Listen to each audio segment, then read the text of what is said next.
Police say the victims displayed symptoms of highly toxic mushroom poisoning. Cuisine or crime? As the death cap mushroom saga continues to unfold, a captivated world watches. Here's what we know so far. An Aussie family gathered for lunch on Saturday, the 29th of July. Hours later, 4 adults fell ill. 3 of them later died in hospital. The 4th is in critical condition, now awaiting a liver transplant. Erin Patterson, who cooked the meal but didn't fall ill, remains a suspect. Police say the victims showed signs of death cap mushroom poisoning. There are 14 major groups of mushrooms that kill you, and they make chemicals like rocket fuel, hydrazine, or things that'll knock off your brain, your heart, your kidneys, your liver. They've got some really good ways of killing us. Foraging for fungi might be hard to swallow for some, but humans have been doing it for millennia, claiming numerous health benefits. And they're pretty tasty too. You get your porcinis and your slippery jack mushrooms, and you can't buy those through any suppliers. Don't be so naive. Do your research and really know what you're doing before you take those, very, very dangerous steps into eating wild food. Nowadays, social media mushroom hobby groups are filled with amateurs and experts sharing knowledge and asking for identification. Whatever fungi you're cooking, specialists warn one wrong mushroom could be deadly. Well, joining us now from Manaaki Whenua Landcare Research mycologist, Dr. Peter Buchanan. Peter, if these people were poisoned with mushrooms, could it just be an awful mistake? Yes, I guess it could. I don't know, of course, the actual circumstances, but mushroom identification is something that is done by people who are experts, have that knowledge, have been trained by others, or maybe have a lifelong experience with mushrooms. The mushroom isn't going to tell you whether it's edible or not. You have to know that for sure. So, yeah, it could be a mistake, possibly. So this death cap mushroom, how much of it would you have to eat for it to be poisonous? About half a cap would be enough to kill a person. It is seriously poisonous. It's responsible for more deaths in the world than any other mushroom. So it is absolutely one to avoid. Does cooking it change something about it? Like if you cooked it, would it become less poisonous? No, cooking has no effect, nor does drying.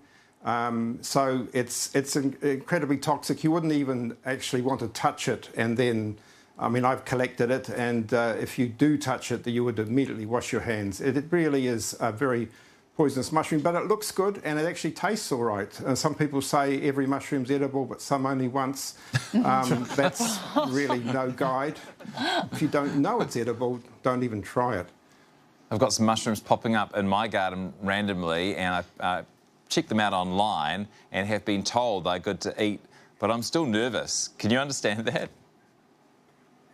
Absolutely. I do not typically collect and eat myself because, yeah, I'm pretty competent. I should be after all these years, but I don't risk it unless I'm absolutely sure, 100%, more than 100% sure, that it's edible. Why risk it? It's the same with plants. We don't put plants randomly in our mouth in case they might be edible. It's just being careful and being aware that, yes, there are some particularly toxic fungi around. The death cap is the worst of them, but it grows under trees, so that's a warning in itself to actually be collecting something and think it might be something like the field mushroom. The field mushroom never grows under trees.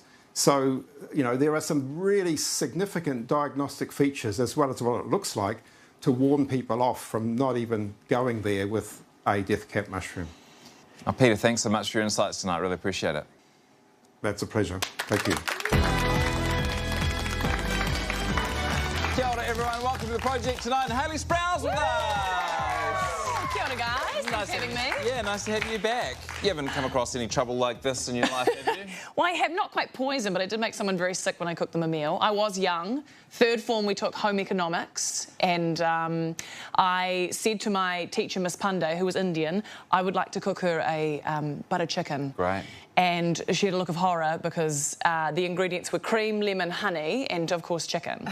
Not traditional. And these are ingredients that you'd assembled to make this special dish. Yeah. Sort of a twist, a Pākehā twist. Yeah. And she got very sick. Oh. Yeah, she did. Did you cook the chicken? It was rather raw, Jeremy. Yeah, it was rather raw. Wow. I gave it a light simmer and it just wasn't enough. Yeah, wow.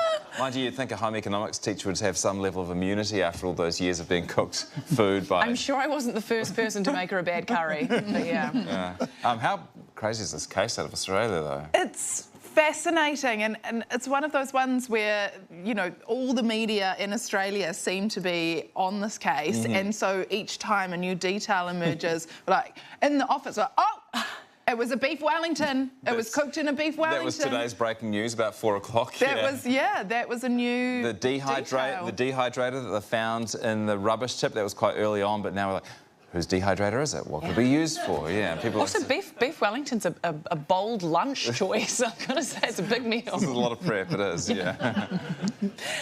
We will let you know if we get any more interesting updates about the case.